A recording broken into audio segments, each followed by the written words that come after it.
او المحاولات التي تمت ان المساله تفشل بغض النظر عن اسم مصر، يعني الناس مخلطه بين حاجات وبعضها وملخبطه، ولان في عقل غوغائي سائد وبيحكم ومتحرك.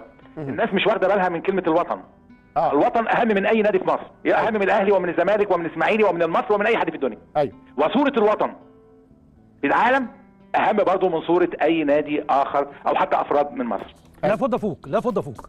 وبالتالي كان يجب الناس تاخد بالها ان نتخانق مع بعض، نتعارك مع بعض، نشتبك مع بعض، نهيب بعض، نتصرف باي طريقه ايا كانت، لكن عندما نكون امام العالم الخارجي علينا ان نحمل علم واحد بس، هو علم مصر، ايا كان لون الفانيله التي نحملها او نرفعها الى اخره. الناس نسيت ده، طب خلاص. وبعدين ده مش نسيت ده بس، بل حاولوا بكل الطرق انهم لا ده احنا كمان ممكن نبوظ الليله ويبقى شكلنا مش يعني شكلنا كلنا وحش. طبعا بنحمد ربنا لانه طبعا حساباتهم خاطئه،